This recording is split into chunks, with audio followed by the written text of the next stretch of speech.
Good evening. This is Monica with Cross to Cross Conversations. And this is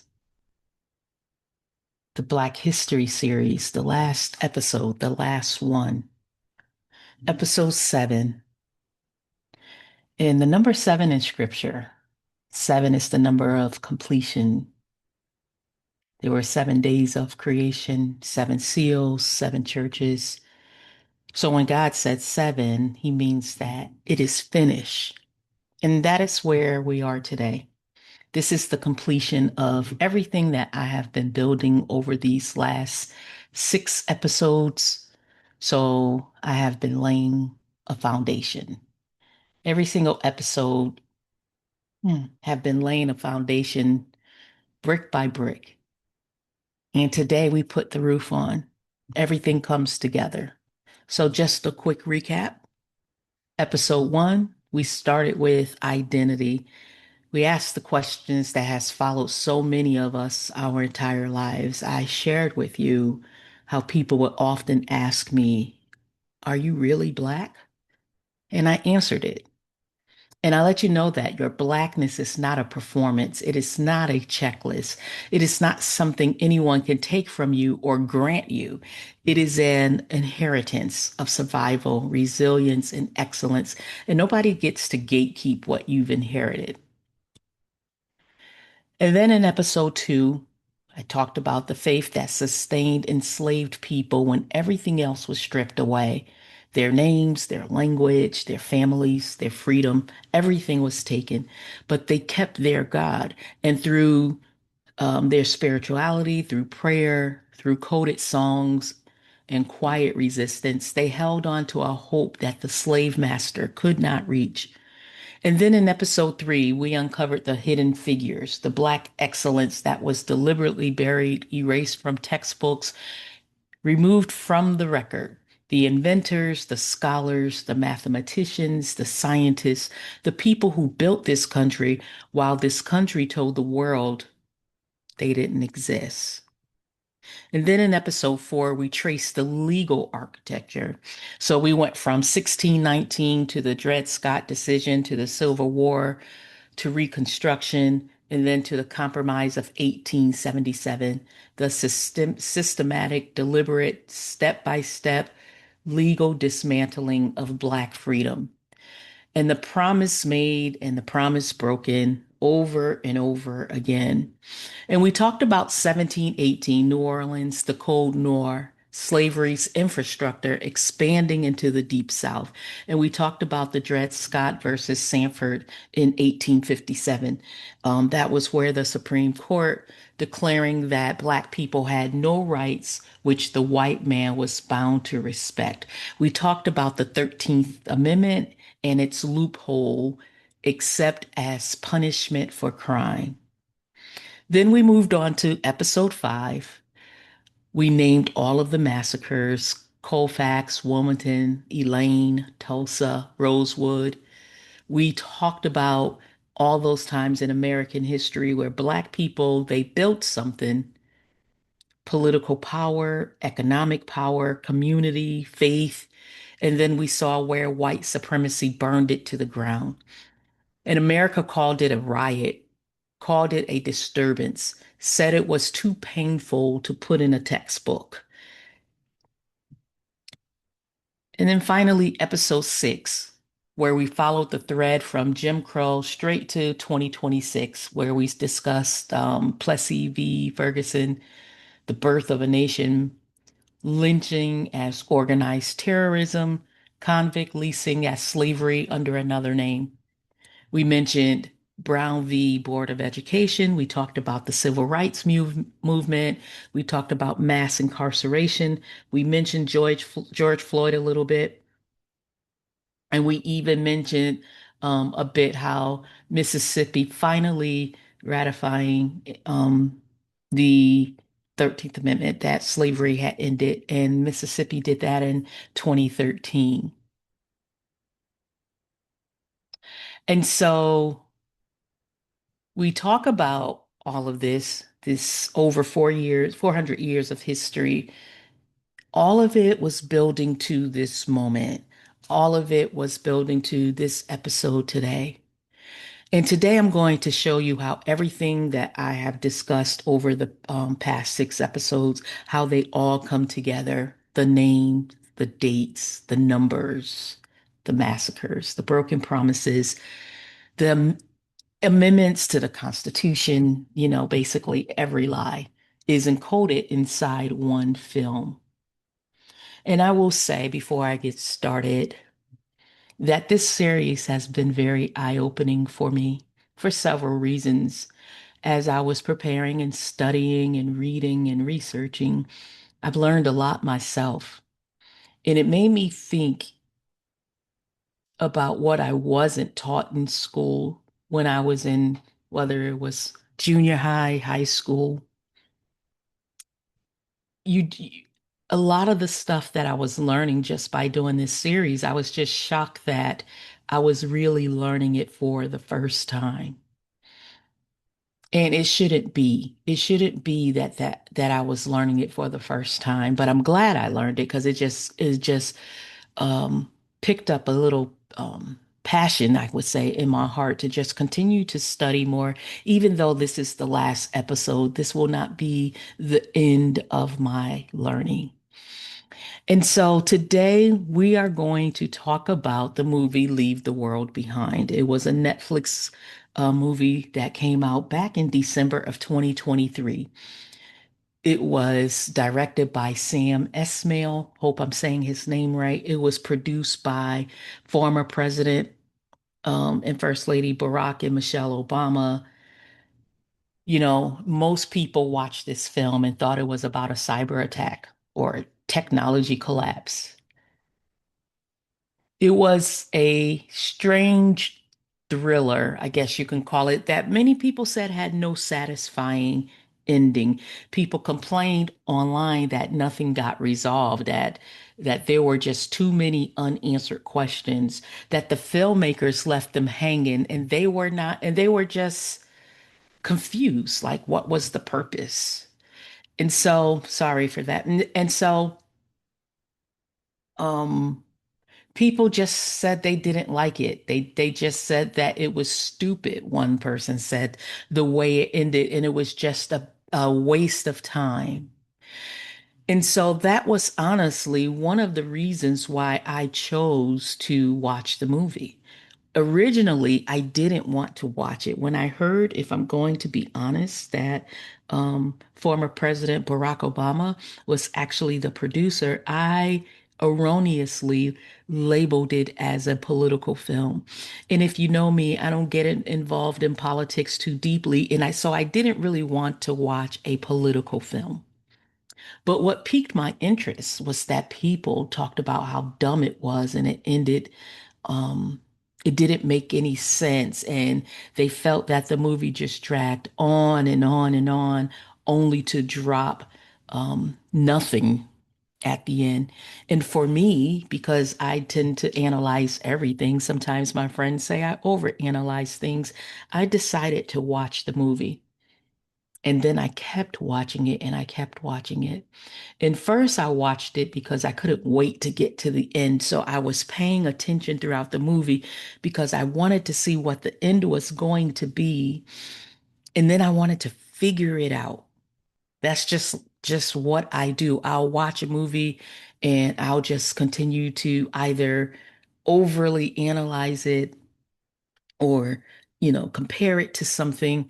People often say I ruin movies, but when I watched this movie, something different clicked, and I watched it the first time and I said, what in the world does this teenager watching the show Friends have to do with anything the movie talked about? But then I kept watching it and I kept watching it and I kept watching it, and I was taking notes, and then my eyes began to see things. It began to see these things that were not outright, but it was almost like it was hidden. And so where many people thought this film was about a cyber attack, I'm here to tell you that the film is not about a cyber attack. This film is about 400 years of American slavery and the reckoning that is coming for a nation that has never paid its debt. And almost every single detail, every sign, the songs that were played, the names, the numbers, it's there on purpose. And by the end of this episode here, you will see it. You're going to see every single layer. So let me go ahead and begin. It is going to be a long episode. I thought about splitting it up, but not going to split it up because it is important that you watch this as one episode. Now, it is your choice to split it up. You can absolutely say this is too long for one sitting and you want to maybe watch it 15 minutes at a time, or maybe you're driving in your car and you're listening to it and you can only do it half-hour increments. Whatever it is, I just ask you to listen to the entire thing. What I will recommend, and it is very important, if you didn't watch these episodes from the very beginning, I would recommend that you do so, simply because there is a lot of history that I went over in the past 6 episodes. And I think that if you listen to those episodes and then you listen to this, you will see that I am not reaching. Some people told me I was reaching when I first told them the little nuggets that I was finding in this movie. And they were like, no, Monica, you're just looking into it too much. No, you're just playing the victim. But I promise you, I'm not.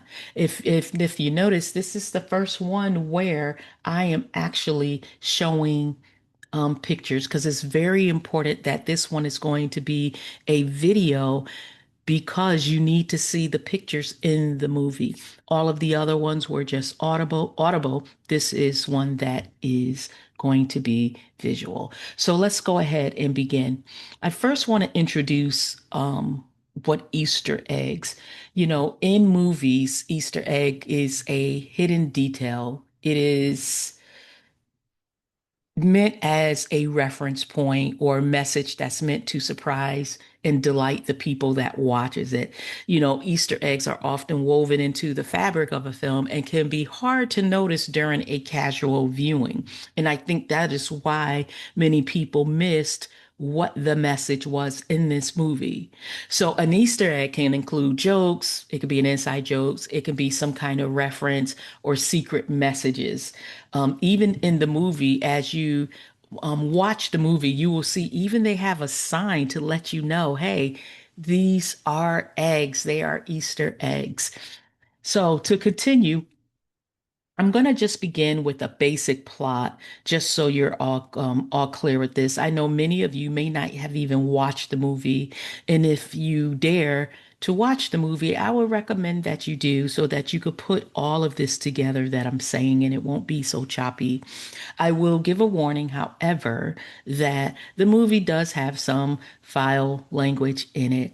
However, it is not overly so. And if you can just ignore those few words and just look at the movie, you'll be just fine.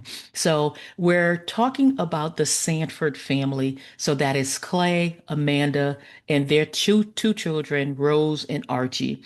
And they rent a beautiful home on Long Island for a vacation. And they're looking forward to basically disconnecting from their busy lives and just enjoying some peace and quiet together as a family.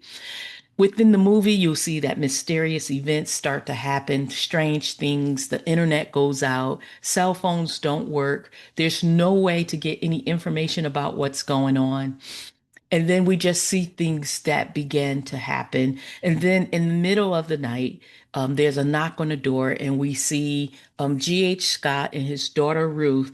They come in, they explain that there is a blackout in the city, and they decided to drive to that house. It is actually their house that Amanda and Clay are renting, and they're explaining that they need to take shelter because there is something catastrophic that's happening in New York City.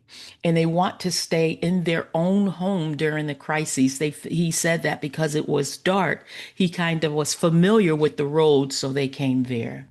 Of course, as anybody would be, the Amanda and Clay, they become suspicious. Who are these people really? And are they telling the truth? Do they actually own the house, or is this some kind of scam that's going on? And if something is really happening, why should they trust them? So you have an immediate conflict. Again, you're going to begin to see the different themes that play out in your move in this movie, but that's the setup. So we're going to look at the themes to see exactly how they play this movie out. So there's about five or six different themes that I am going to walk through really quick.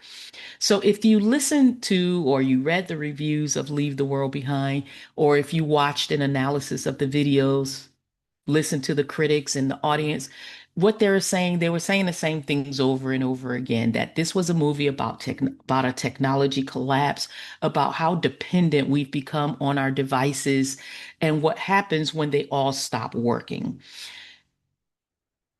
It's a thriller, a mysterious, catastrophic events with no clear explanation, or so it seems. So we see the different themes that play out in the movie. And the first major theme that everyone notices is, again, is our dependence on technology and what happens when it fails. And so when you think about it, the moment the internet goes down, the moment that cell phones stop working, the characters are, completely lost because they don't know what's going on.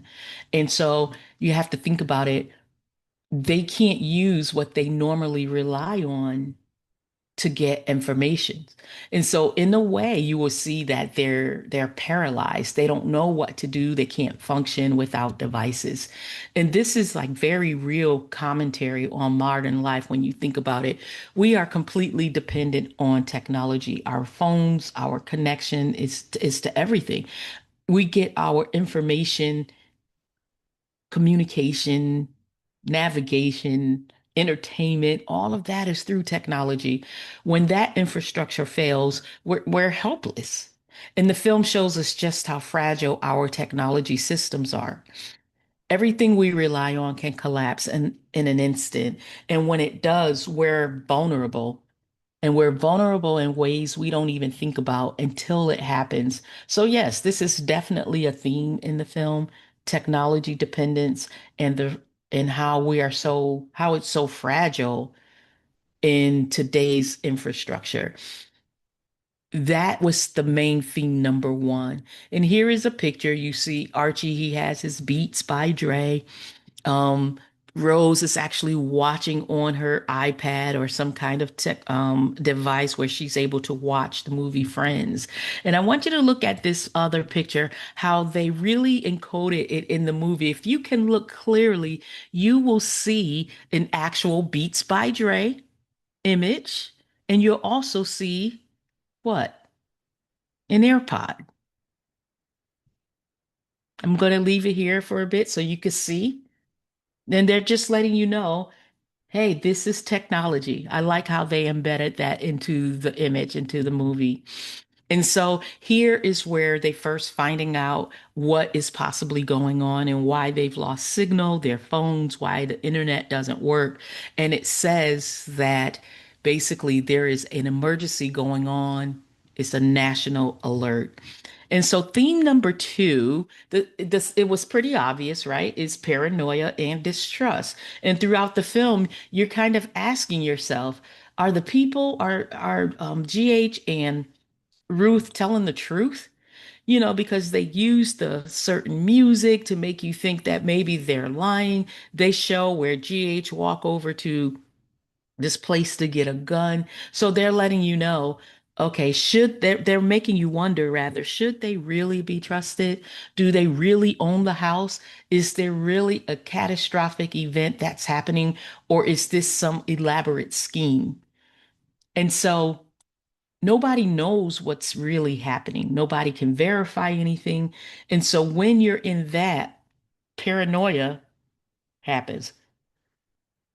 Excuse me, sorry. And I know I'm not going to edit that out. So the basic question is, can you trust your neighbors when something happened? Is there a level of distrust when civilization starts to break down, when authorities aren't there to verify the truth or the lies? You can't even turn on a television to see what's going on. And so the film taps into something very contemporary here. We're living in an age where we don't know what's true anymore. We have competing narratives, we have misinformation, we have conspiracy theories. And when you can't verify the truth, when you can't trust institutions or the media or even the people standing right in front of you, paranoia takes over. And this creates tension. And throughout the film, you feel that tension. You're constantly questioning what's real, who's lying, who has an agenda. Basically, what should I believe? So paranoia and distrust is absolutely they're absolutely a surface theme that we can see. So the next one is some class tension. That's the third thing we see. So let's talk about the class tension that we see. It's interesting because both of these families are wealthy. Sure, one may be a bit more wealthy than the other, but this isn't a rich versus poor. This is wealthy versus wealthy. The Sanfords can afford to rent this expensive house for vacation. The Scotts own this beautiful property. So both families have money, both family have resources. But even amongst the wealthy, there are levels. There's conflicts over who has more right to safety and security and who has more claim to the space that they're in. Is it the renters or is it the owners? Who has more right to it and who gets to make these decisions? So there's also tension about resources when some assumptions are made here. And I'm trying to put it together so that you can understand. Um, they talk about where they live. The film is actually exploring how even among people of similar economic statuses, there's still a distrust, there's still competition, there's still judgment. So class tension doesn't disappear just because everyone has money. If anything, it can even create different kinds of conflict. It may be more subtle or more insidious, but it's still there. So let's take a look at an example of that. So they're asking GH, where does he live? Where does he live? He said he lives on Park between 81st and 82nd. And so I'm going to skip that part for now. I may come back to it really. Well, I am going to come back to it.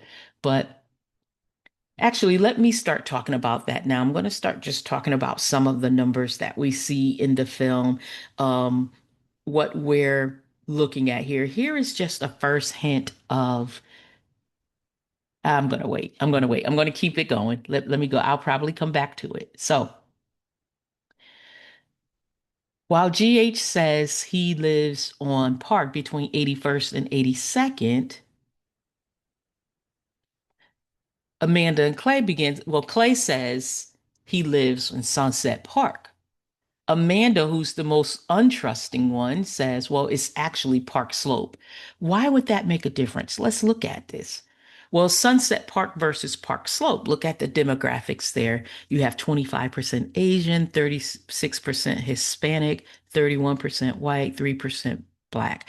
It is highly diverse, right?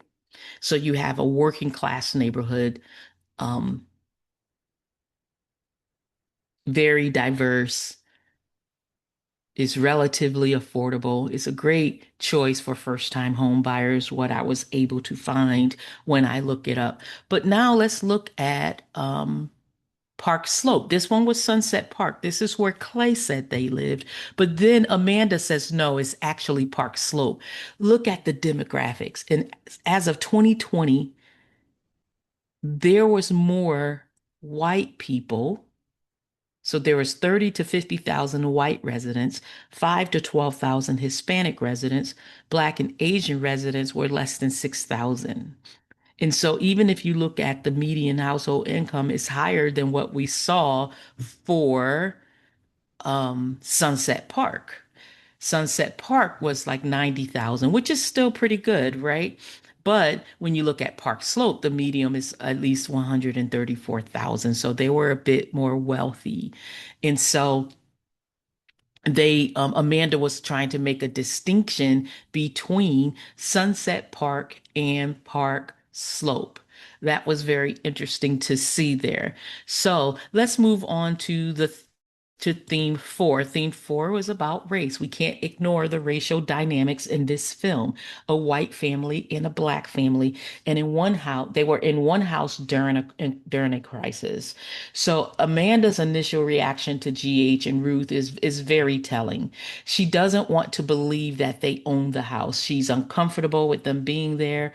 And the film never explicitly says this is because they're black, but the subtext is clear. And Amanda makes assumptions. She's suspicious, so suspicious, like in a way that feels that it's rooted in bias, whether she's conscious of it or not. And throughout the film, you see these uncomfortable moments where prejudices surface. Who gets believed and whose story is trusted, who's treated as potentially dangerous. And even this create like a moral complexity for the viewer. We're watching a white woman who considers herself liberal and educated, yet she's exhibiting a bias.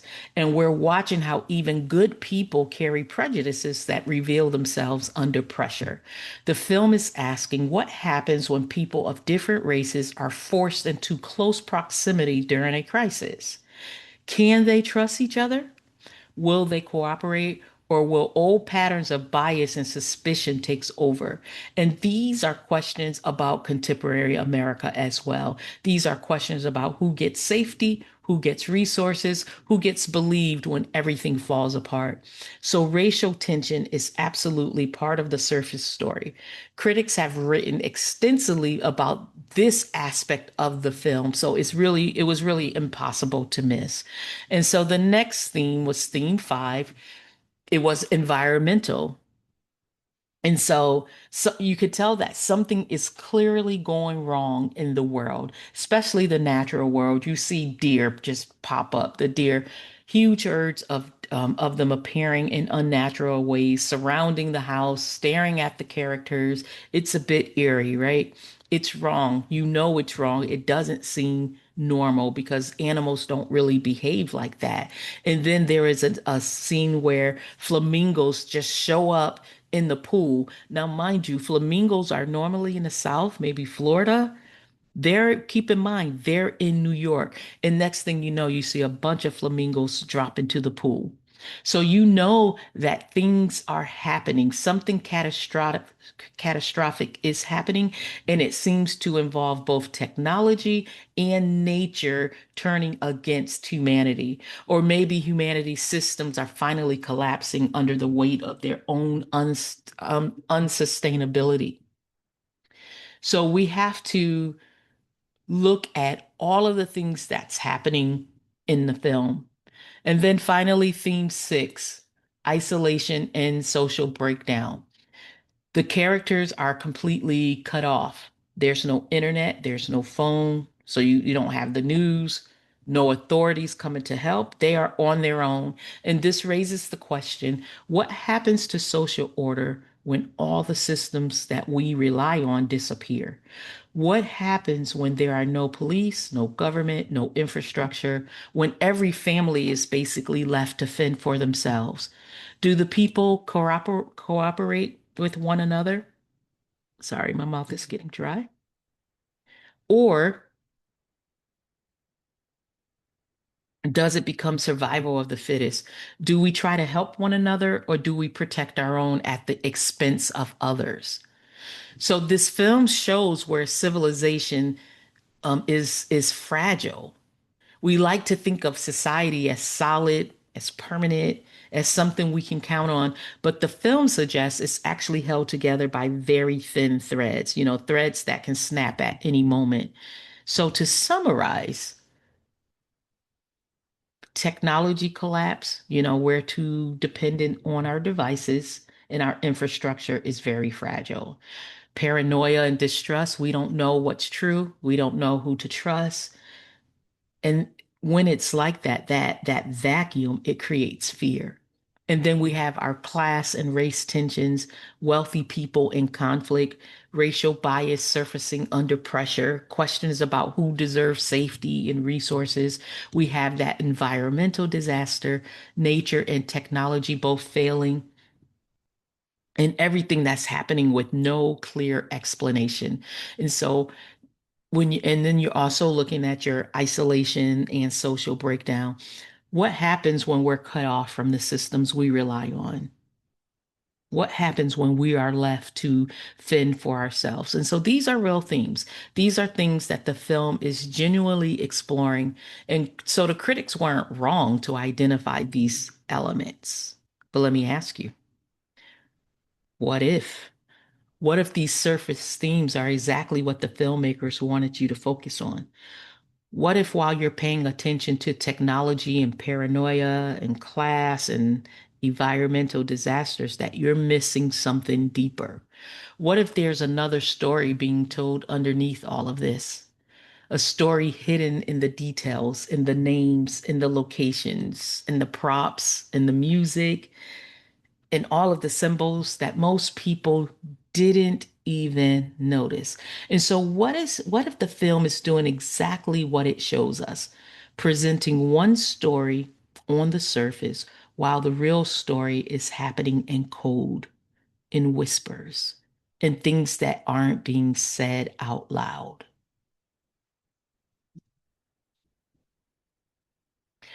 So the real question becomes, are these real themes in the film, or are they just a distraction? What if these obvious themes are the obey moment? So I'm going to go back to the prior. You see the shirt that Archie is wearing? It says obey.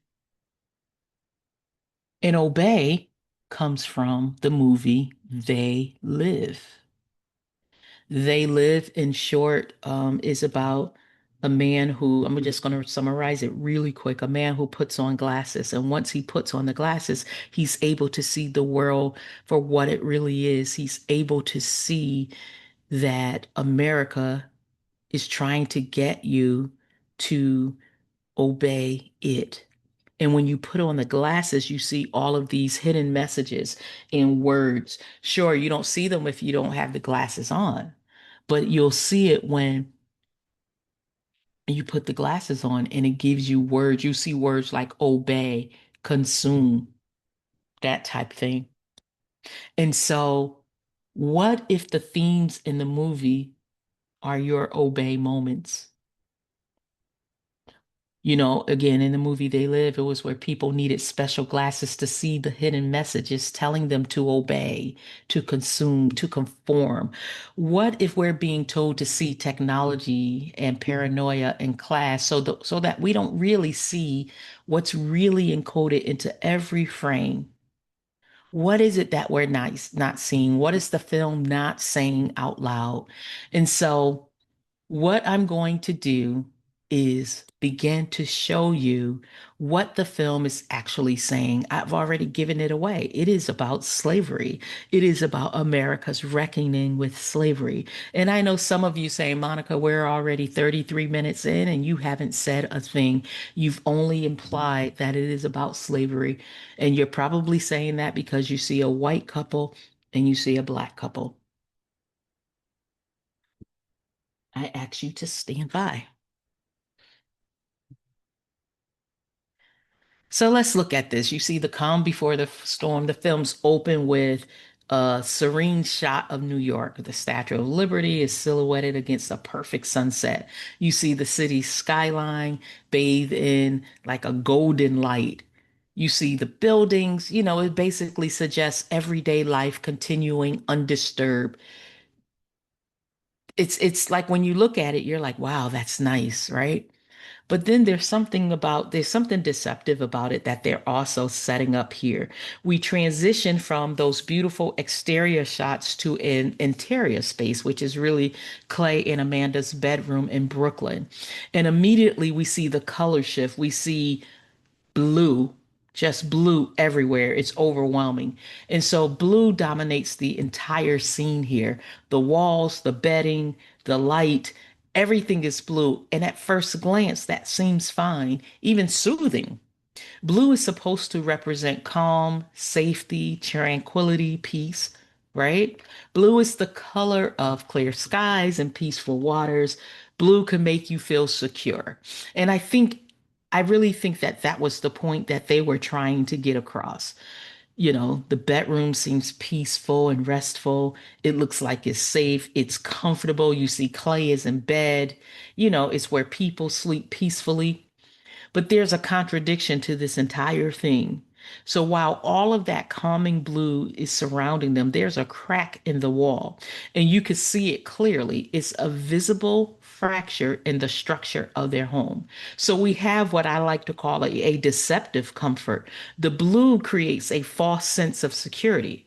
So that soothing color is masking underlying danger, which is the crack in the wall.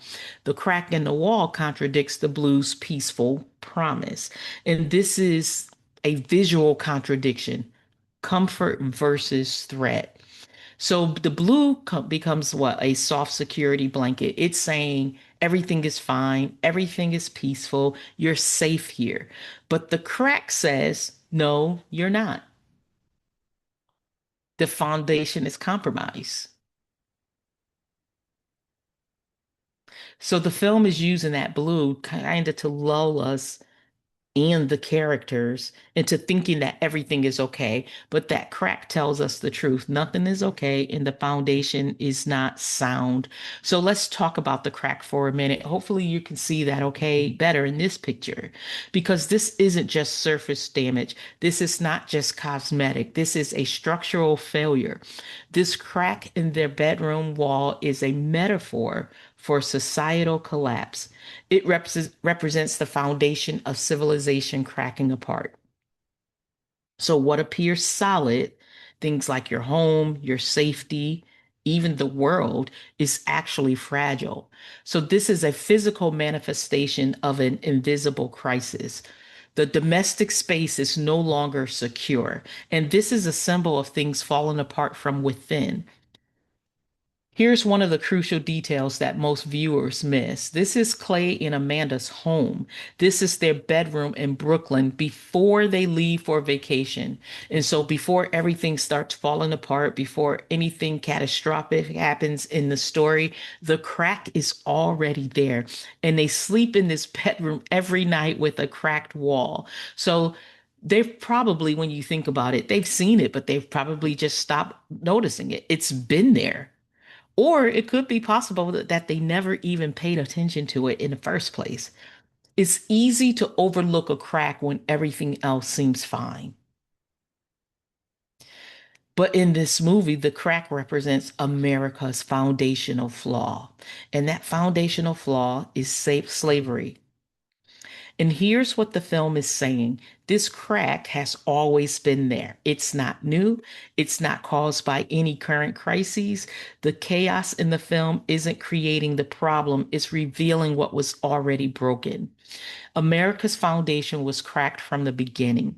That crack is slavery.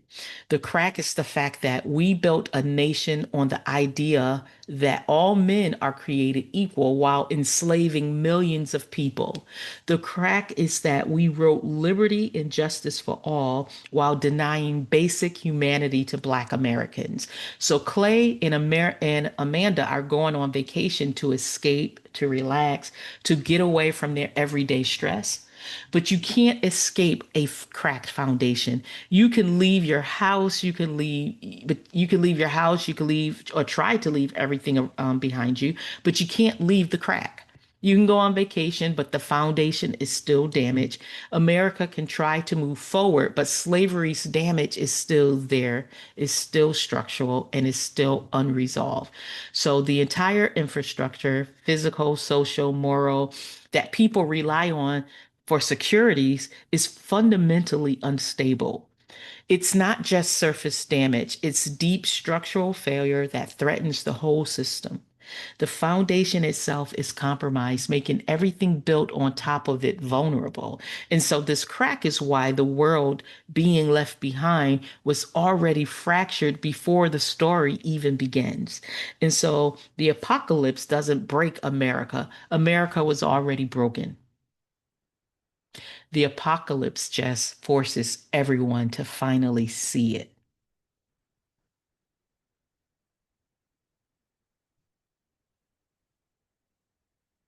So now listen to this. As the title card from Leave the World Behind appears on the screen, there's a song playing, and this song choice is absolutely critical. It's called The Revenge by Joey Badass. And let me tell you about Joey Badass. He's a Brooklyn rapper known for conscious hip hop. His work consistently addresses systemic racism, police brutality, and Black history. He's not making party music for this one. He's making music that confronts America's racial sins directly. And the song playing over this title card is called The Revenge. Not the journey, not the escape. He calls it the revenge. This is not random, I don't think. This is not subtle. The song is called The Revenge, and it's playing as the title Leave the World Behind actually appears. And the film is setting the tone before the story even starts. It's already signaling that something is coming back, something will be answered for, someone is collecting a debt. So the revenge deals specifically with themes of retribution and reckoning. And so the film opens with a song about revenge while displaying a title about leaving the world behind. So the question becomes, whose revenge and what's being left behind? What's coming to collect? So think about what's being combined here. It's a song about revenge that plays over the title card. We saw a crack in the wall in their bedroom, the foundation already being damaged. And so we're learning even a little bit about what's happening even before the film gives us anything. So it's already announcing what's going on. And so the musical choices are just as deliberate as everything else in this movie. The Revenge tells you up front, this is payback. This is what happens when centuries of injustice finally come to roost. And so here, while they're driving, heading towards this vacation that they're about to take, and so we see that Archie is wearing, they're in the car. Let me set it up for you. They're in the car right now, heading towards this vacation home. And you see Archie is, I pointed to his black and white checkers. Not only is that a Masonic symbol, but it represents duality. It represents good and evil, order and chaos, right? It suggests hidden power structures at work. So, like elite knowledge versus public image, ignorance, I could say. That the characters are a unknown pawn in a larger game. I remember posting on Facebook about pawns in a game called chess, and I was talking about how people are being used that way. They're being used as a pawn and they don't even realize it. They don't even know what the larger game is. And so as they continue in the car, Amanda is talking to a coworker. And in the coworker, Amanda is explaining how she and her family are going away for a vacation. And so the woman on the phone saying, "Oh, how fun is that? It's in East Hampton, right?" So let's talk about East Hampton as it deals with slavery. So in 1654, there was the first recorded enslaved person in East Hampton. And from 1654 to around 1830, slavery existed in East Hampton. In 1827, New York State abolished slavery, but gradual emancipation started earlier. About 300, um, yeah, about 300, if I can read my notes correctly, there was about 300 enslaved individuals. So every wealthy family basically that was there basically owned enslaved people. So if you had a street named after you in East Hampton, you owned slaves. So streets named after slaveholding family. Buell Lane, Dayton Lane, Gardner Street, Osborne Lane, Payne Avenue. So that if you had something named after you, you basically were a slaveholder. And so there was a project called the Plain Sight, and I hope I get this right. It was about um, the history we forgot to remember, is what I read, and what we remembered to forget. It talked about how every family basically had slave. Every white family had slavery. So, and I know I'm going all over the place. I'm just trying to remember what I read about it. But I don't want to give you any misinformation about it, but just basically that they had slaves even up north. And until the plain sight, almost no one knew about it until the Plain Sight Project, which started in 2017, I believe it was. And so they were just talking about slavery in this area. So there is a town called Freetown, and it was a thriving black community in East Hampton in the 1800s. And it completely disappeared by 1930 due to suburban renewal. And this isn't taught in schools. It's been omitted. It's it was it was surprising for me because when I did look it up, it was the first time I was even hearing about it. So when you look at East Hampton now, it's one of the wealthiest communities in America. A lot of people go to the Hamptons, but yet it was built on 176 years of enslaved labor. And so again, the names in this film, the numbers in this film is all very, very important. And so as you still listen to Amanda speaking to the lady at her job, is she's asking, okay, can you answer some questions about the confictura account? So I looked up the word to see what confictura meant, and it means fictional invention, creation. I thought that was important to this movie because, to be honest with you, I believe this movie is is getting you to believe something like with the obvious themes, but is really telling you a larger picture. So the themes would be something that would be fictional so that you could really think it's about race relations. You're thinking about it's just about technology and class issues and distrust, but then there's a bigger picture involved. And so, um, go back to that picture, but I really want to get to the next one. And here we are. Here we are. The movie tells you what it is. For those of you who thought I was reaching, it is about to start now. And so let's look at these road signs. This is where they are headed. They're in the car. It switches to this picture. And so the two signs appear on the highway. You have Fort Mose Road and exit 76 for Point Comfort. And if you've been listening to my Black History Month series, you should know some of these names. Fort Mose was the first legally sanctioned free Black settlement in what would become the United States. It was a Spanish colonial sanctuary in Florida. It was established in 1738, and that was where enslaved people who escaped from the British colonies would claim freedom. So Fort Mose was what freedom could have looked like. The next one is Point Comfort, Virginia. So, if you remember, we talked about Point Comfort in 1619. This was the location where the White Lion ship arrived in August of that year, carrying the first enslaved Africans to the English colonial settlement. Excuse me. It was the beginning of American slavery. And the exit number, you think that's just coincidental? Of course not.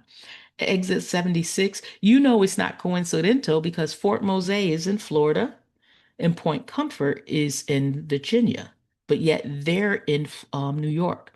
And so let's talk about the number 76. Remember when we discussed 1776, the Declaration of Independence, which declares all men are created equal.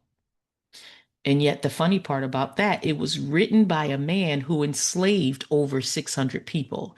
So, between those two signs alone, it's the entire story of Black America almost. You have freedom and bondage, you have promise and betrayal, and what could have been chosen and what was chosen instead. So, it lets you know that we're not going to go down the route of the freedom in America. We're going to show you Point Comfort. 1619, where slavery began, and the how ironic it is that the Declaration of Independence, 1776, where said all men are created equal. And that's the exit that they're taking.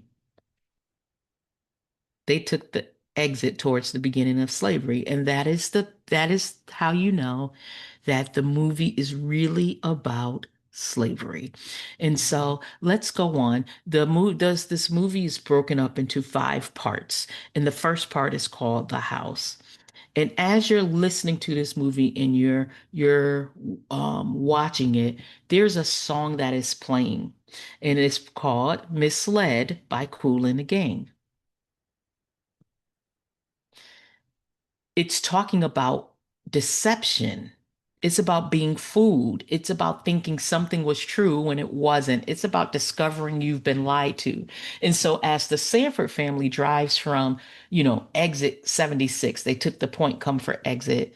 There, that's the soundtrack that's playing, and it's telling you you've been misled. You're going to think about it's about all of these things. You're going to be fooled to think about it's about these themes that we went over in the beginning when it's actually about something else. And as you know, America has been misled about this journey. We've been told a story about freedom and progress, about founding fathers and liberty, about opportunity and justice for all. But the film is saying, look at what actually happened. And so they're in this car. They're headed to this home, but the music in the black background is misled.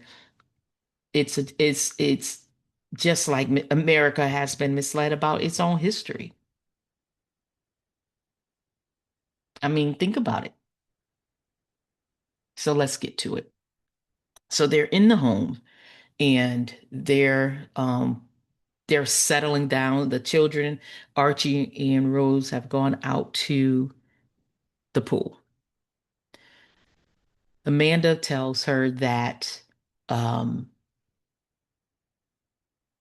tells sorry, tells Clay that she's going to go to the supermarket to pick up some food. And here you are. It's called Point Comfort Marketplace. Everything is Point Comfort Marketplace. And so a marketplace is a place where enslaved people were sold. The slave market, the marketplace. That is the direct connection. When you went to buy an enslaved person, you went to the marketplace. It was a literal physical location. Sometimes they called it a slave market, sometimes it was called a marketplace, but it was where human beings were auctioned, inspected, priced, and purchased like any other commodity. So don't think it's just, oh, no, it's really a supermarket. No, they were very, very intentional with the words they chose in this movie. And so now Amanda comes home with the groceries and the kids want to go to the beach. So they're going to the beach, right? And now look at the name of the beach, Charleston Harbor. Charleston Harbor. Charleston Harbor, South Carolina, was the largest single point of entry for enslaved Africans in American history. About 40% of all enslaved Africans brought to North America passed through Charleston's Harbor. And let me say that again, 40%. So nearly half of all enslaved people brought to this continent came through Charleston. So between 1670 and 1808, nearly 1,000 slave ship, sorry, um, nearly 1,000 cargoes enter Charleston Harbor. During just what 1806 to 1807, the busiest 2 years of the entire history of the American slave trade, just under 200 ships brought over 33,000 enslaved Africans to Charleston. And here's how it worked. They entered into Charleston Harbor from the Atlantic Ocean. And so enslaved Africans were quarantined on Sullivan's Island or James Island in the harbor. Ships sailed up the Cooper River, part of the Charleston Harbor system, and docked at a wharf for unloading and sale. And after 1808, when the international slave trade was officially banned, Charleston became a major center for the domestic slave trade, with over 1 million American-born enslaved people sold through Charleston to work on expanded cotton and sugar plantations. Charleston Harbor is where slavery entered America on a mass scale. It's where families were torn apart, where millions of people were bought and sold, where the foundation of American wealth was built on stolen labor and broken bodies. And now in this film, Charleston Harbor, they decide to mention a beach, call a beach in New York, Charleston Harbor. Do you still think I'm reaching?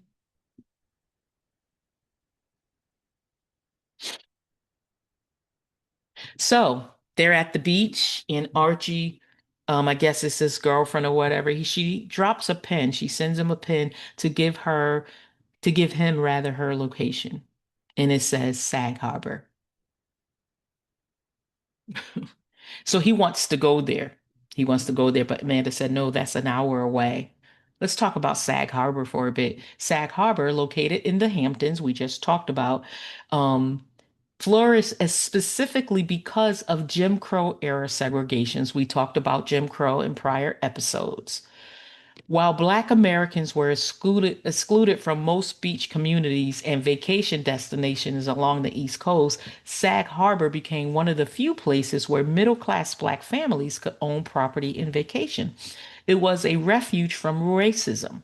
It was a place where Black professionals, I'm talking about doctors, lawyers, teachers, artists, they could buy homes and spend summers without facing the constant discrimination they experienced everywhere else. Sag Harbor represents Black success, Black leisure, Black freedom in a time when those things were systematically denied. Some formerly enslaved people settled in the Sag Harbor area after the Civil War. It became a symbol of what Black Americans could build when given a small measure of freedom and opportunity. So when Archie mentions wanting to go to Sag Harbor, the film is just placing another historical marker. So we have Point Comfort, where slavery began. We have Charleston Harbor. It was the largest slave port. We showed also Fort Mose. It was the first free Black settlement. And now we have Sag Harbor, Black refuge and prosperity. So the film is mapping the geography of Black American history. Every location mentioned is part of the story of slavery, freedom, resistance, and survival. So it's again, every name, every number has a point in this movie. And so while they're sitting on the beach, the girl, Rose, the daughter, she notices that there's a big boat. There's a big boat that's in the water, right? Nothing's going on. She just notices a boat. And as the boat approaches, we see just how big this boat is. We see exactly how big. It's massive. The tanker comes crashing towards the shore, right? And so, what is it about this? What is it about this tanker, this ship? If you see, you look, you see there's a name on it called the White Lion. The White Lion was the English ship that arrived at Point Comfort. This is the ship that arrived at Point Comfort, Virginia in August of 1619, and it was carrying the first enslaved Black Africans um, to Virginia. It's the ship that began 400 years of American slavery. and it's crashing on the shore of this beach. And the characters, they run, they scream, they flee, they cannot understand what is happening or why. But the answer is on the side of the ship, and it's how this movie put it in there. But no matter what, you cannot outrun 1619. You cannot vacation from it. You cannot leave it behind. It will crash onto your beach. It will crash. And again, the White Lion, it was the first slave ship to enter America. Remember, they took the exit to Point Comfort. Now they're showing the ship called the White Lion that went to Point Comfort. And now it's beaching itself. It's coming on the beach. And what it's saying is that America's sins are coming to shore. So past trauma physically manifesting in present day, and there's no escape from it. So it's history washing up, and the reckoning has arrived. And so now we're going to go and we're going to move. And this is where we see George and Ruth um, arrive. And this is when they already know there's a blackout, their phone isn't working, everything is happening. And now George and Ruth arrive, and Amanda and Clay open the door. You see that Clay has something in his hand because Amanda told him to go grab a bat. It's the middle of the night. They heard something. They didn't know what it was. And they're explaining that they were in New York. There was a blackout, and they decided to come there because he's familiar with the roads. That is his house. And so Amanda goes to him, this is your house. And so they they get invited in, and now they're at the table, and they're talking about um what's going on, and they're just getting to know one another. And this is where you saw this before. This is where GH begins to explain where he lives. Amanda asks, "Hey, where in the city do you live?" And Ruth explains, "Well, we live on the 14th floor, and he can't climb 14 flights because of his knee." And so, what is important about the 14th flight? The 14th Amendment. It was ratified July 9th, 1868. And what did it do? It is a major provision in the 14th Amendment, and it was to grant citizenship to all peoples born or naturalized in the United States, thereby granting citizenship to formerly enslaved people. Another equally important provision started, nor shall any state deprive any person of life, liberty, or property without due process of law, nor deny to any person within its jurisdiction the equal protection of the laws. And so this was needed because the 14th Amendment was specifically, and this is going to be out of order a bit. I was trying to put the slides in order of the way it appeared. It took me so long to decide how I was going to do this, so just bear with me. But the 14th Amendment was specifically intended to repeal the Dred Scott decision, which declared that Black people, whether free or enslaved, they were not citizens, but a separate class of people. So the 14th Amendment established the principle of birthright citizenship, meaning that a person born in the US is automatically a citizen. And so there were five main parts to the 14th Amendment. All persons born or naturalized in the U.S. are citizens. States cannot abridge citizens' rights. There was no state that can deprive of life, liberty, or property without due process. All citizens get equal protection under the law, and Congress has the power to enforce this amendment. But in reality, not only did the 14th Amendment fail to extend the Bill of Rights to the states initially, it also failed to protect the rights of Black citizens. So, as you know,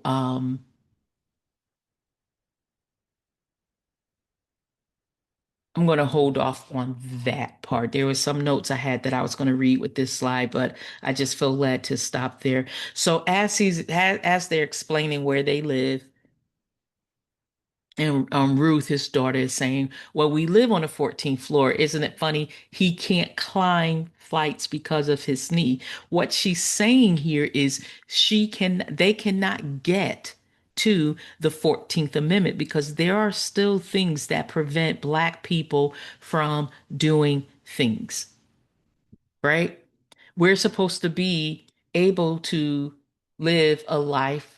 We're not supposed to be deprived from life, liberty, or property without due process. But if you look at the prior, this is your house. So they're actually arguing over the house. And then part of it also, um, he's talking about that he couldn't climb up the 14th floor. And then he happens to say, which I don't have a picture of, he happens to say, it would take me 6 hours to do so.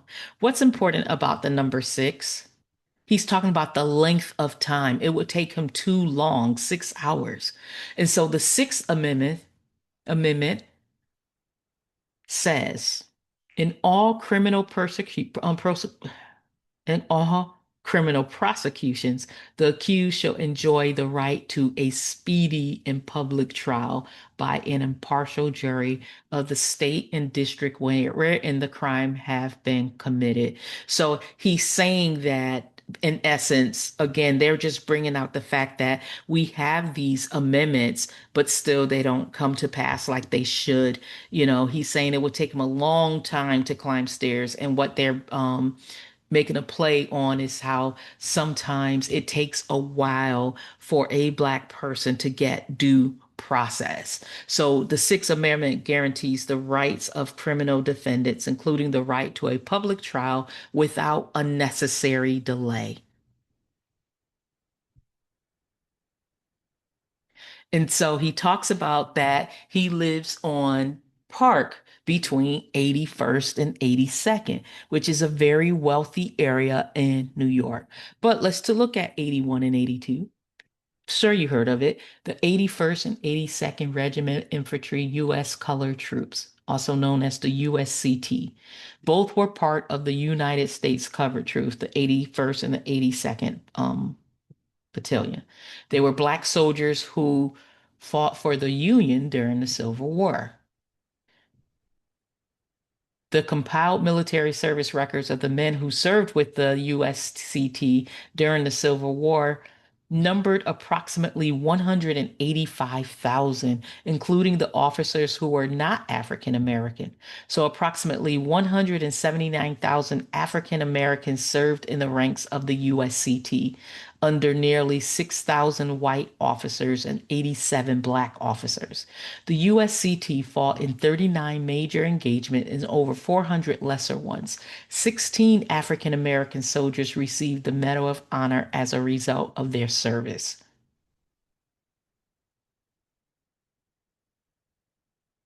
And so in the USCT, those soldiers faced dangers that their white peers did not. Re-enslavement or execution is an example. So mortality rates amongst Black prisoners of war were near 50%. 50%. So some of the things that they were facing was different than their white counterparts. So they suffered significant casualties throughout the war, with more than 35,000 dying in combat of wounds or due to disease over 2 years, across over the 2 years of the war. Hang on. So the 81st and 82nd were among the 166 plus regiments of Black soldiers who fought for their freedom and the Union. So again, the names and the numbers matter. And so they allowed GH and Ruth to stay. And this is Ruth saying, so what do we get to do tomorrow? Their laundry. Ruth is kind of frustrated that they're in their own house, but they have to sleep in the basement. And the thing that you should notice is that that looks like slave quarters. They're sleeping in the basement. And now you see the over to the left there, you see the um, picture there, the red and green map. And that red and green map is significant. Faith Ringgold is called the United States of Attica. It's basically the map of violence in America. And so you might think it doesn't mean anything, but it has the colors like red, green, and black. It's a rendering of the United States that seems strange, but you can't quite name why. And again, it's the United States of Attica. It was painted in 1971 and 1972. It was in the immediate aftermath of the Attica prison uprising, in which New York State police and the correctional officers retook the prison by force. They killed 43 people. 33 of them were incarcerated men, and most of them were black. And so the painting is a map of the United States, but what it maps is not geography, it maps violence. Every riot, massacre, uprising, war, and act of racial terror on American soil going back 200 years. So many incidents that the map becomes nearly impossible to read. So it was very hard for me to read it. I was trying to zoom it in, but as I zoomed it in, it just became too fuzzy. And so the when you think about this being a documentation of violence, look how crowded it becomes. So the colors are red, green, and black, right? They're not red, white, and blue. So she replaced the American flag colors with the Pan-African flag colors because for Black Americans, the real nation, the nation they actually lived in and have always lived in, has never been the nation that the flag represents. And so at the bottom of this picture, at the bottom of the painting, it said, and I don't you don't have it here. Um, it said, what did it say? It said, this map of American violence is incomplete. Please write in whatever you find lacking. And so, in other words, she was saying that violence against Black Americans is going to continue. So she knew, even in 1971, that the violence was not finished. She knew the map would never be complete. And she was right. There is still room on that map. And this painting hangs on the wall of a Black family's home. And it just, again, it's just telling you what is going on. The symbolism of red was the blood spilled, violence, sacrifice of Black lives. But then there is green, there's hope, there's liberation, and then there's black, the Black identity, power. So I think it is very symbolic, again, to be in this film. I think it's something worth mentioning. And again, another indication that this movie isn't about what you thought it was going to be about. And so now let's go to where they show Rose in front of this picture. Not Rose, I'm sorry, Ruth, in front of the picture. And you see she has a tattoo of 96. So what happened with something that is 96? In 1896, the year of Plessy v. Ferguson, the Supreme Court decision that declared separate but equal. They declared that to be constitutional. It was the decision that gave legal cover to Jim Crow for 58 years. It said that Black Americans could be legally segregated in every school, every hospital, every courthouse, everywhere. And it was fine. And they said it was fine as long as the facilities were technically equal, which we know they never were. And so 1896 also marked what historians call the nadir of American race relations. And I may be saying that word wrong, Nadir. It was the lowest point for Black Americans since the end of slavery. More than 100 Black people were being lynched every single year. Black men were being stripped of the vote through poll taxes, literacy tests, grandfather clauses, and just sheer terror. Every gain of that happened during the Reconstruction was being systematically reversed. That year is tattooed on Ruth's body. And so she was carrying it with her every day. Everywhere she goes, 1896 goes with her. And so it was the year the Supreme Court of the United States declared what her ancestors were worth. That is what they're trying to call out here. It is a deliberate choice by the filmmakers.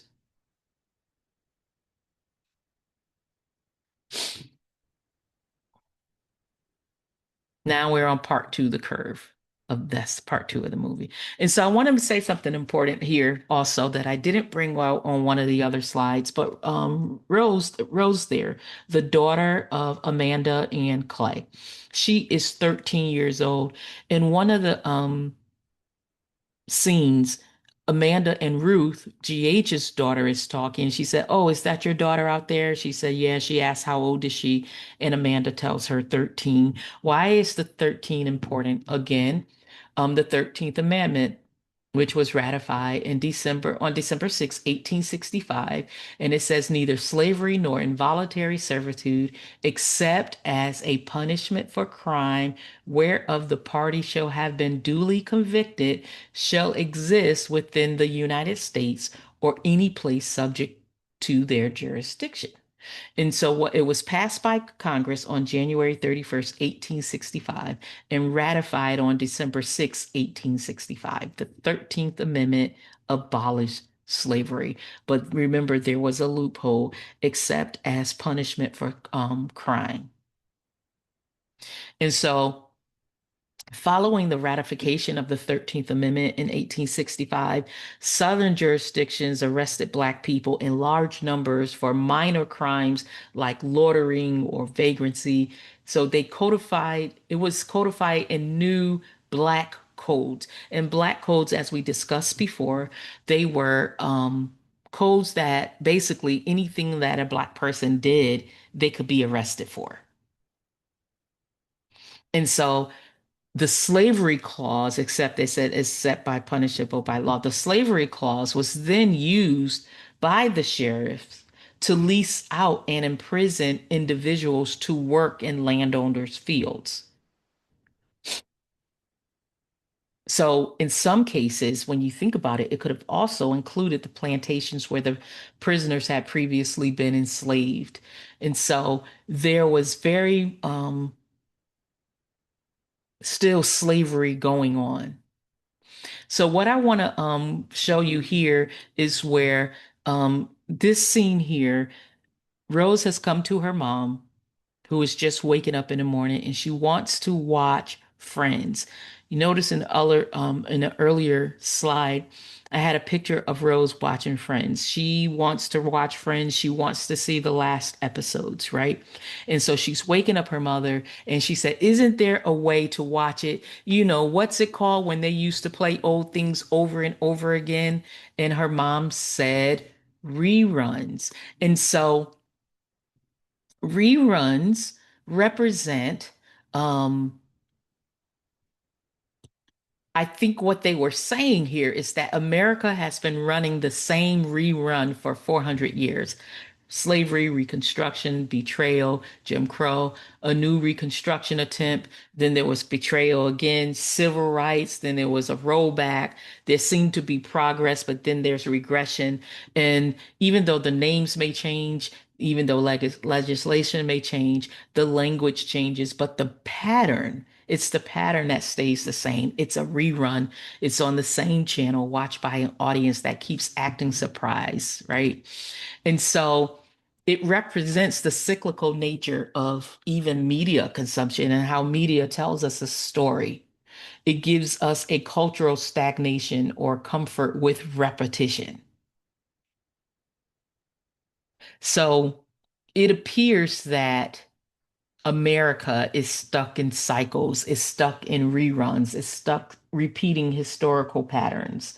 And so there are some people who may again think I'm reaching, but I'm sure you can see now that I'm not reaching. The story is talking about slavery and is showing how it just keeps repeating itself because society it seems to be it has an inability to move forward from the foundational problems. So history repeats itself. America is trapped in cycles of its past, the same patterns, different generations. You can't escape foundational sins.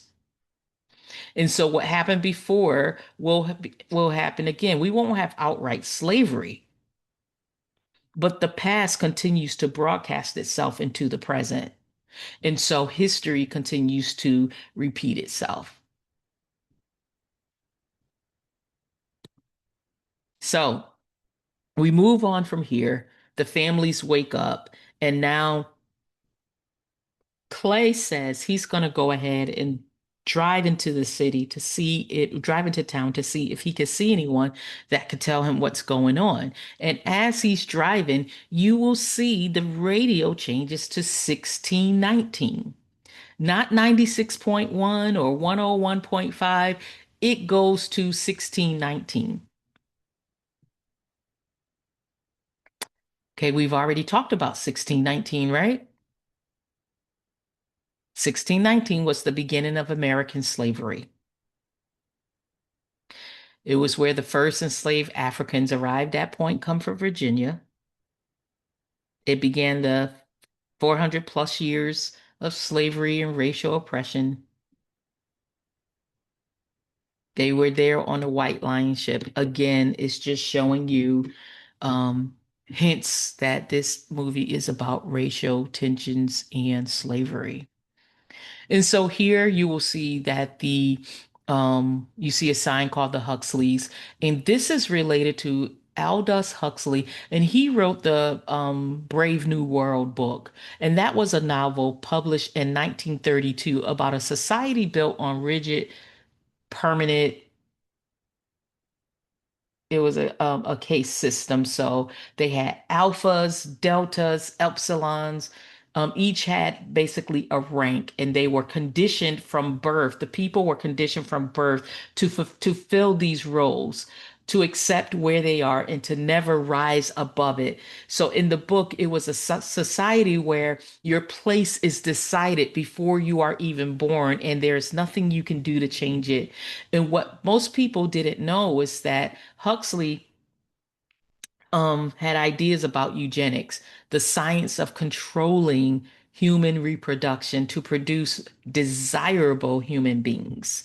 And so it was a directly informed novel. He spent years writing about the dangers of what he called overpopulation, and particularly in what you call it, non-white communities.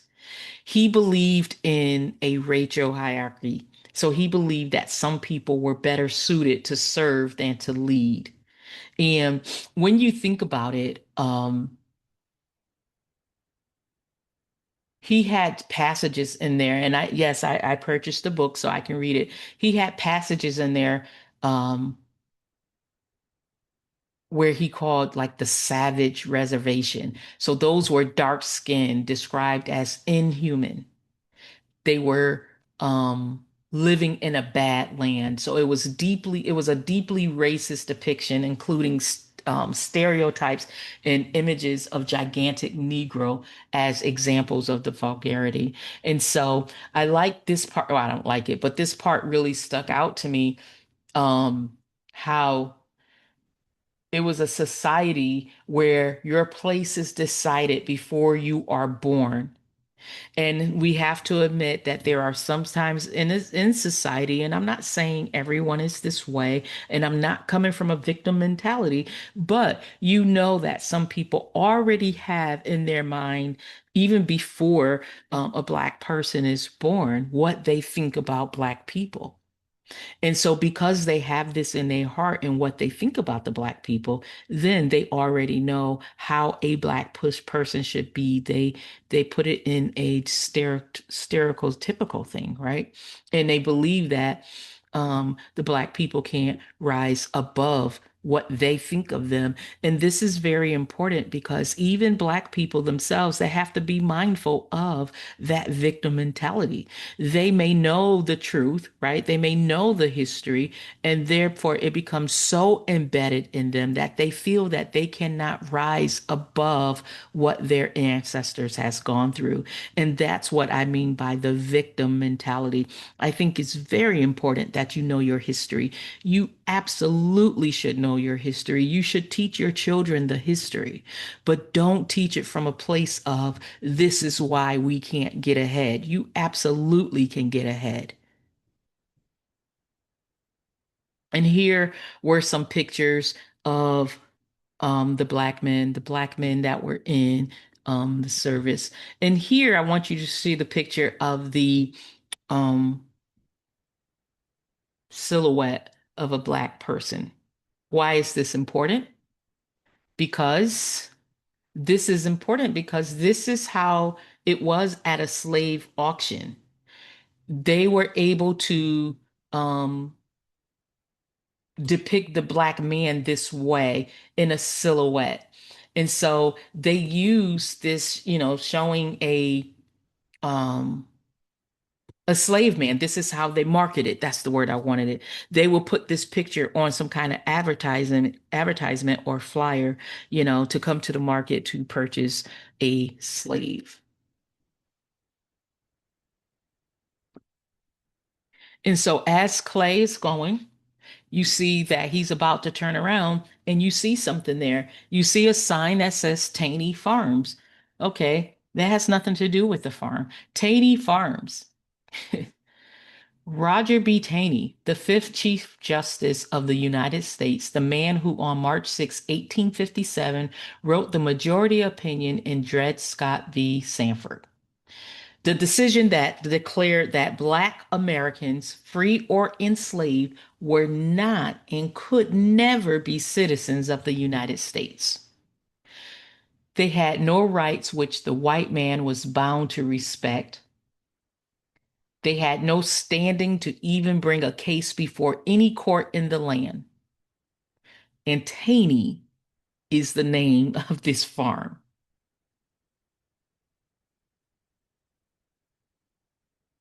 I'm just being quiet so you could just take all of this in for those of you who thought I was reaching. I'm not even done. I have about 22 more slides left. And I'm sure you can see now how this movie is about slavery. So, Roger B. Taney, he was the Chief Justice in the Dred Scott decision, and that he ruled that African Americans were not and could not be citizens. And one of the quotes specifically was Black Americans had no rights which the white man was bound to respect. So, enslaved people could not expect any protection from federal government or the courts. As Clay is driving, you see they show his speedometer where it goes from 1865 to 70. It goes from 65 to 73. And I just want to give you some key highlights there. As you watch, it goes 65, 68, 70, 73. They're not random numbers. These are not just, it's not just a car gaining speed. I'm gonna bring it out a little bit more, but I wanted to show you how those represents years within the history of slavery. And so now we're going to move back to the house. Like I said, this may seem a little choppy, but didn't know the way that I could do this any other way where it would make sense. So now they're at the house, and Ruth is looking out the window, and she's with G.H. Scott. And she says she's worried about mom. And Amanda even asks, "Where is your wife?" And so in this scene right here, Ruth is saying, "I'm worried about mom." So there was a brutal reality of family separation during slavery. So more than half of all enslaved people in the South were separated from a parent or child, and a third of their marriages were destroyed by forced migration.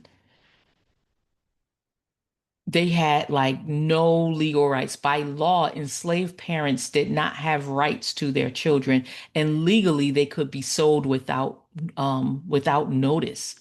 So slaveholders used sales as part of their punishment system. Um they used it for what's the word I'm looking for? Punishment. So at auction, children were ripped away from the mother's arms and husbands were torn away from wives. So um it's not by chance that they're showing that there's a father, GH, a daughter, Ruth, but the mom is separated,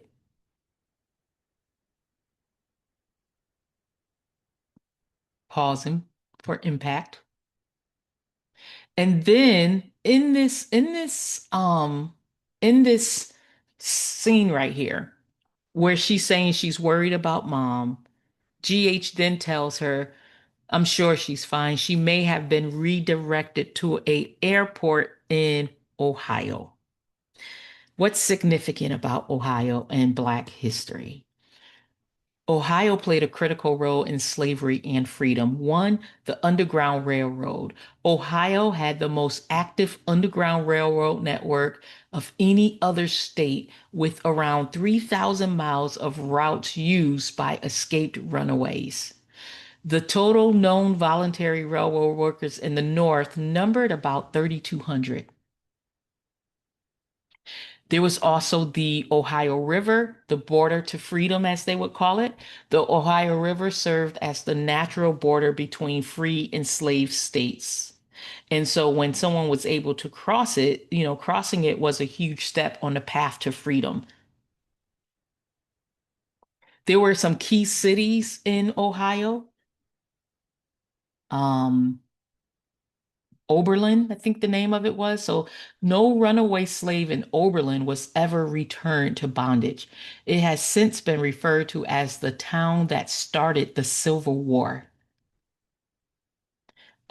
Another town I read about was Ripley. So there were over 2,000 escaped slaves took shelter at Minister John Rankin's house in Ripley. Again, this is all Ohio. And it was dangerous and illegal. It was against not only the state law, but also federal law to help an escaping slave. So fear was a primary motivator, sorry. My mouth, I'm sorry. Um, there were a lot of pro-abolitionists speaking at rallies that often turned into hostile conflicts. And the fact that Ohio's location between slave states like Kentucky and Canada, and also it had sorry, looking down at my notes, I'm not going to pretend I just remember all of this by memory. But Lake Erie was the final crossing to freedom, and it made it essential to the Underground Railroad. So again, the fact that they're mentioning these things, given, Ohio, certain names. And there's a lot that I haven't covered in this that you could take from the movie. I'm just trying to cover the highlighted pieces so you could see what this movie is really about. And so now we move on to part three of the movie, The Noise, and they show this shack. And I'm sure plenty of you, or some of you, may be familiar with some of the shacks where slaves lived. And then as Archie and Rose are coming out of the woods, you see they stand next to one another and it says, Obey NASA. So obey NASA. When the world starts to fall apart, look at what they're wearing. They're wearing a shirt called Obey. Rosa has NASA. And remember, I went over the thing, Obey was from that film They Live. And so you knew exactly what the word meant in the context of that film. Remember, I said that he found some glasses, the main character in the film, find a pair of sunglasses that let him see the hidden reality underneath the surface of everything. So he was looking at billboards, and it looked ordinary without the glasses. It was ordinary advertisement, but when you put on the glasses, you actually see words like obey, consume, conform, submit, stay asleep. So the sunglasses reveal that the entire world is organized around messages of control that most people cannot perceive because they have never been given the right lens to see through it, right? Mentioned that in one of the other episodes. And so Rose is wearing NASA again. Remember, I think it was what, episode 3, where we talked about NASA, the Hidden Figures episode, the institution where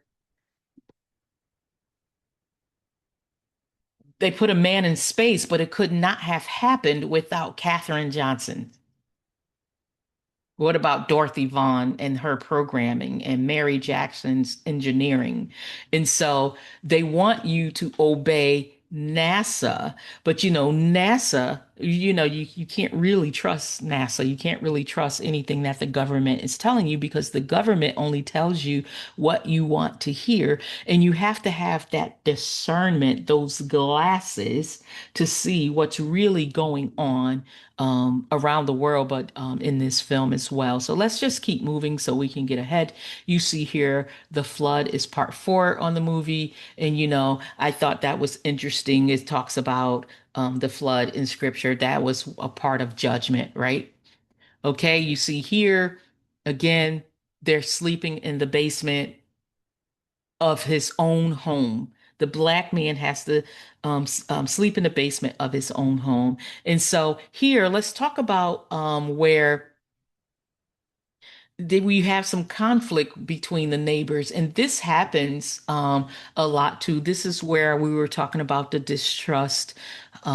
Even though they were friends, now when something happens, you're not going to know who's on your side, and there's going to be some, especially some tension. Even you can have black friends, you can have white friends, but you'll be able to see their hearts when something happens, right? When something happens, you don't know what's going on. What are you really going to find within the people, your neighbors, within the people that you thought you knew? And so that film, it goes into like two realities. Two people, same moment, same space. The black man who believes that his neighbor will not shoot him because, a neighbor wouldn't do that. They're friends, but yet there's this man he just sees a person walking towards him, a black man walking towards him. Even though it is his friend, guess what? Now they are at opposite ends. And I think the movie did this purposely. It was purposely that it was a black and white neighbor that were once friends, but now they're not. That was purposely done. And so that's all I wanted to bring out there. But now let's get to it. We're getting to the last one. This is part 5 of the movie. There are other episodes, other Easter eggs within the episode or the movie, I should say, a lot that I didn't go over. Again, I'm already at an hour and 37 minutes. I do want to keep this at least, I'm at no more than 2 hours. So here we are, the last one. The movie is about to end, and they're looking at this point. GH is at his neighbor's house. He's trying to get some medicine for Archie because Archie's teeth started falling out. You see this in the movie. He lost several teeth. Begins to vomit. The family is concerned. So GH takes Clay to the neighbor's house to get some medicine. They know that Danny, who was the neighbor we just saw with the gun, we know that Danny, he's a prepper. We learned that from the beginning of the movie. So they're saying that, well, they know Danny, he's going to have what they need. And so they take Archie to get some medication, while Amanda and Ruth are looking for Rose. They don't know where Rose is, so they're trying to discover where she is. And so they're looking around for her. You see some connecting happening between Amanda and Ruth. Because, when it comes down to it, we only have each other. this racism, this prejudices and biases and anger and stereotypes is just really foolish because in the end, we only have one another. And so we see in the movie as they're looking for Rose, Rose comes up to a home. She finds a home with the door open. You see, well, the door wasn't open. She found a home, but you see there's a glass that is cracked. So it implies that Rose broke the window so she can enter the home. And so while she's entering the home, she does find some food, and you see that she's snacking. Then she gets up to walk around, and she finds like a dungeon. She finds a hidden place. And so when she walks around there, one of the first things we see is this right here.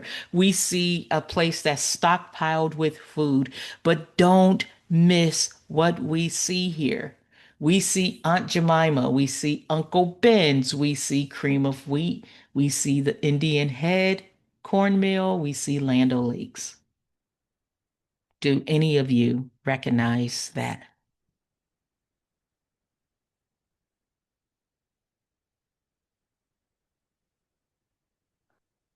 The mammy stereotype, a black woman forced to serve white people, is based on a minstrel show character from 1889, and the image is a large, smiling black woman who's happy to serve, right?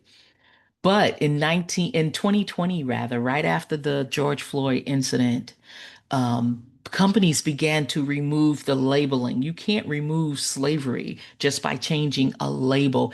And instead of Aunt Jemima, they named it Pearl Milling Company.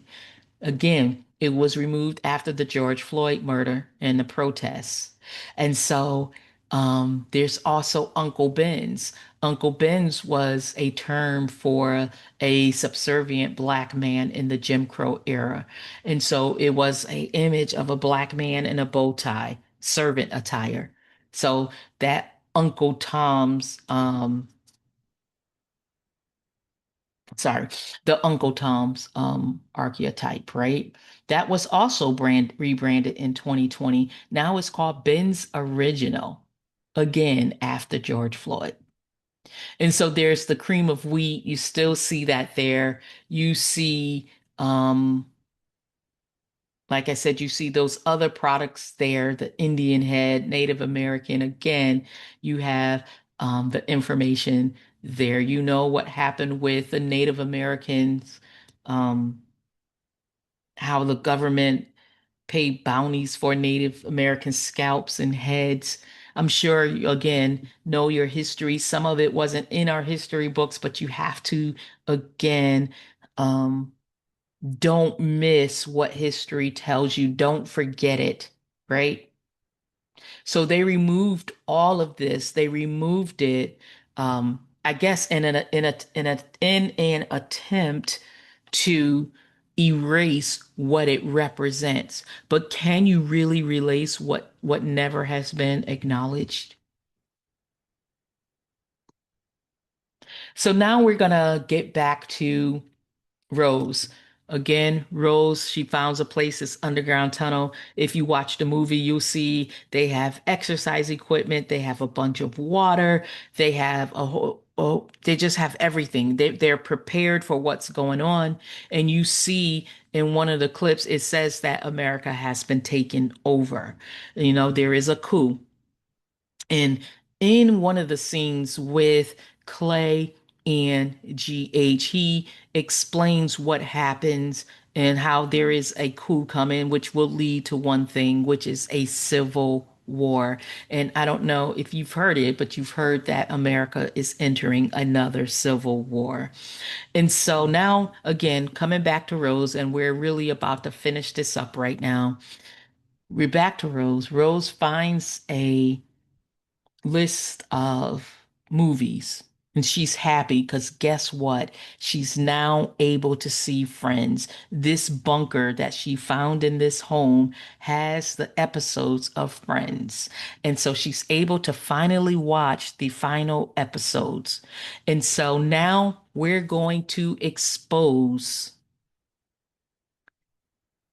Leave the World Behind. If it hasn't been exposed already, if you still feel that I'm reaching and that I'm just making things match up, here we are. I want you to look at the number 16 and 19, the year 16 and 19. We've already discussed it. We discussed it in some of the episodes, the prior episodes, but we also talked about 1619 tonight. We talked about how the radio program went to 1619. We know that 1619 is the beginning of America's slavery. So, Monica, what are you talking about? You already went over this. Can you please get to it? Absolutely. So, Rose was able to find friends and she puts it in. And as you see, she has the one is called The Last One. Remember, that is also the name of this final part of the movie, The Last One. And so if you know Friends, you know that when the series ended, it ended in two parts. It was the last one, but it ended in two parts. So it was season 10, episode 17, and then season 10, episode 18. 16, 17, 18, and 19. We talked about 16, 19. There was episode 17 and 18. We've talked about 17, 18 in one of the other episodes. So the Friends series finale is a two-part episode, 17 and 18, and it's called The Last One. And I need you to hold these numbers. Do not let them go. 16, 17, 18, and 19. So 1619, the year the White Line arrived at Point Comfort, Virginia. It was the year American slavery began on this soil. Hiding in episode numbers of the Friends series finale is episodes 17 and 18. So we have the 1700s, the 1800s, two centuries, 200 years of human beings bought and sold and worked to death and separated from their children. So there's something that happened in the year 1718 that I also told you about, right? It was 1718. We spoke about when the French founded New Orleans, right? And we talked about Code Noir, the Black Code. It was one of the most detailed and comprehensive legal frameworks for slavery ever constructed in the Americas. So Code Noir regulated every detail of enslaved life and death. It talked about how enslaved people could be bought and sold, the methods by which they could be punished, and it specified those methods in writing. So what it also told them like what religion they were required to practice, whether their marriages had any legal standing. It talked about what happened to the children of enslaved people. Basically, they became property from birth.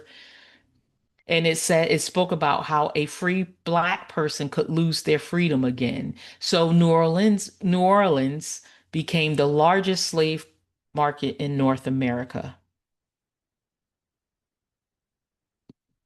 So you have 16, 17, 18, 19. And so what I want to show you is something that most people who watch this film, they completely missed it. Something hiding not in a prop or a sign or a song, but in the structure of the film itself. Leave the World Behind is organized into parts based on the year. So look at the numbers 16, 17, 18, 19. I know I keep saying it because I want you to get it. What were the centuries of slavery? 1600s was the foundations. 1700, it expanded. 1800s, you had the Dred Scott, you had Jim Crow. 19, you had terrorism and resistance, right? But now, Monica, we're in the year 2000. What do you want to say about that? Well, we're not in the year 2000. I'm talking about like 20, 2001, 2013. 2020. That's what I'm saying. And so remember we talked about the speedometer, and I told you to hold on to those, right, to those numbers, because if you look at it, there were key things that happened. So in 1865, we have that the 13th Amendment was ratified that abolished slavery in the United States, right?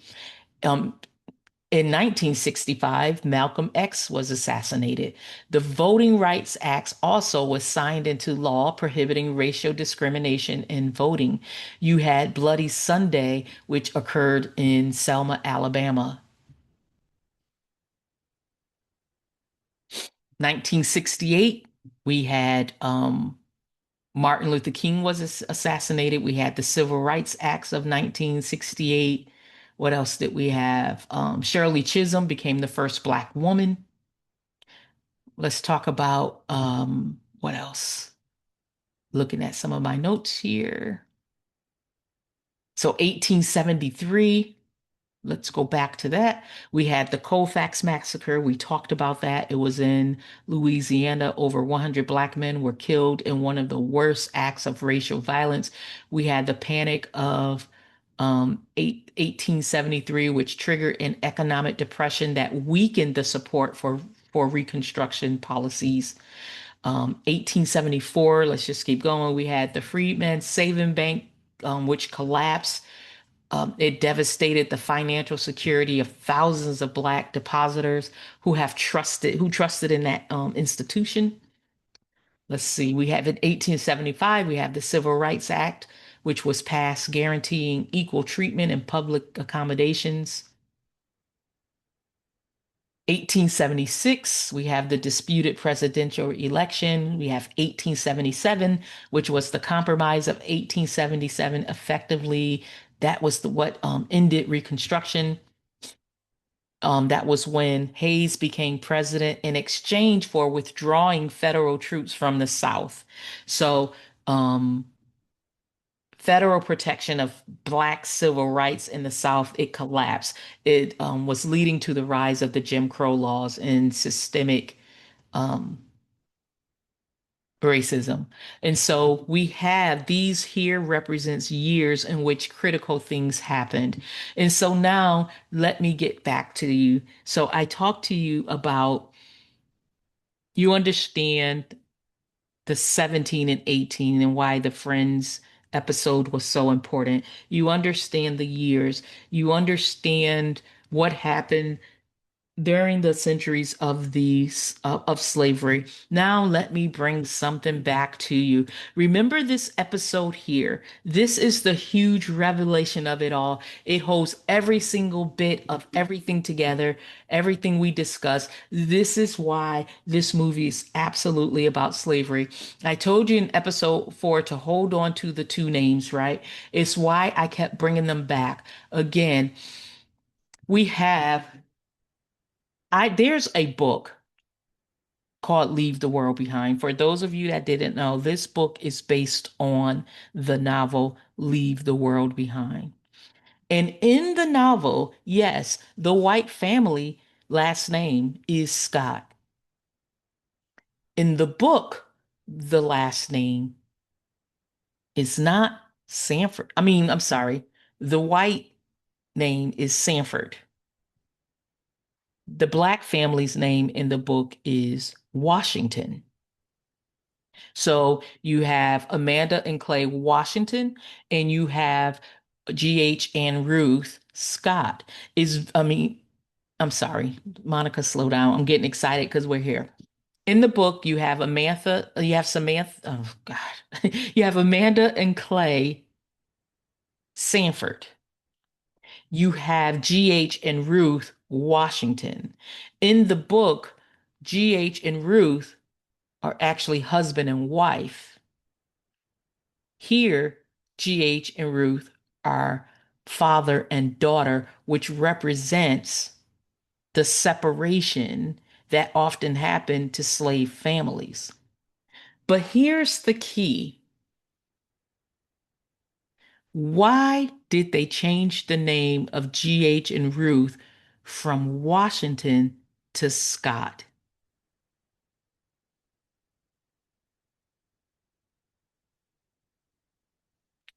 They are arguing over whose house it is. They changed the name from Washington to Scott because they wanted to give you another hint. Scott v. Sanford. The white family in this film is named Sanford. The black family, the owners, the people whose house it is, are named the Scotts. And the original book, again, the name was Washington, but they purposely changed it to Scott. And therefore, you have the Dred Scott v. Sanford decision in 1857, Supreme Court decision written by Roger B. Taney, whose name was on that farm sign that we talked about. But he declared that Black Americans were not and could never be citizens of the United States, that they had no rights which the white man was bound to respect. They had no standing in court in any state in this country, that their very humanity had no recognition. That case had the name Scott and Sanford. He took the director or of this movie took those names and is of from the book, and instead of making it Washington, he made it Sanford. The Scots were against the Sanfords. And if you understand the Scott v. Sanford case, okay, in 1850 and 57, Sanford won. They said that Scott had no rights. Scott had no home that the law was bound to protect.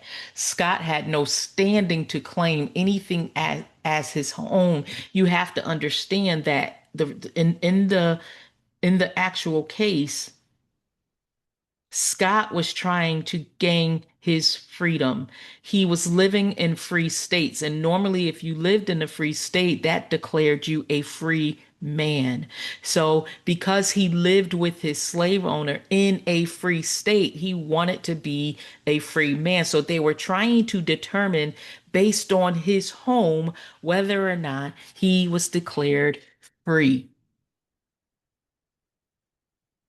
And in this movie, they're arguing over the home. Sanford is the temporary occupant. Scott is the home owner. And yet, even with this, mm, mm, mm, the Sanfords in this movie still cannot look at G.H. Scott and see the man who belongs there. It still whispers that they even said, she said, he must be the handyman. She still wonders if he has the right to that space because, mm, mm, mm. Again, Dred Scott belonged in the country. He should have had rights. He should have had rights to be able to occupy the space as a free man. And this film is asking again. This film came out in 2023. So in 2023, it is still asking who belongs? Who belongs?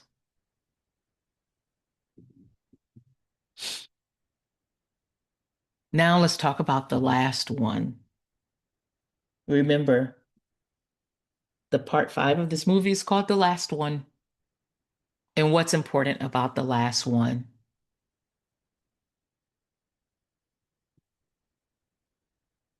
Who was the last one? Mississippi.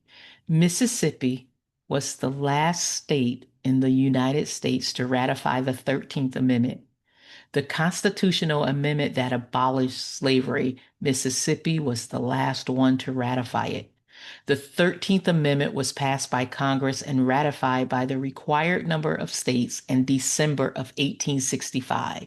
And so Mississippi had not ratified it for 130 years. Mississippi finally voted to ratify it in 1995, but then they failed to file the paperwork. They voted yes and then did nothing with it. So it was never, so the person who was the archivist, I guess you call them, was never officially notified that Mississippi had ratified it. So Mississippi did not officially, legally complete the ratification of the 13th Amendment, which abolished slavery, until February 7th of 2013.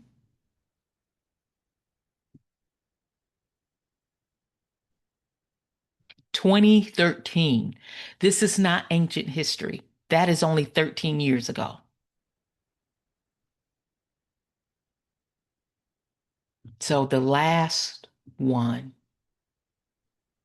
So where everybody was so upset about the movie because it just ended and it didn't make sense and it was stupid and the whole movie was just boring and dumb.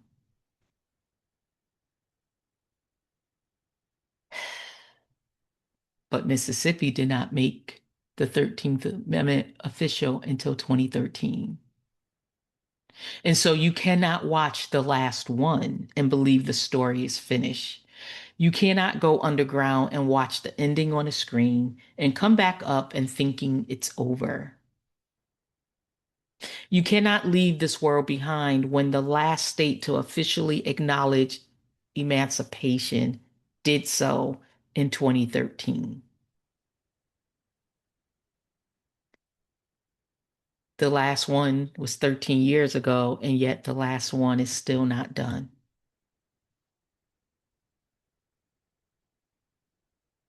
You have watched the Black History series, the Black History Month series of 2026.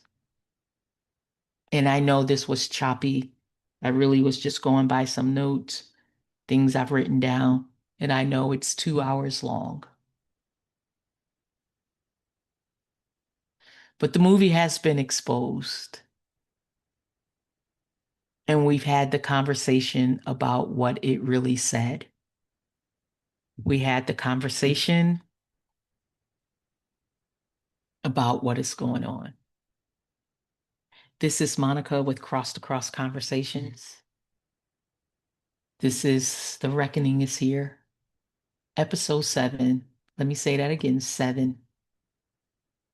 We went over so many things in these episodes.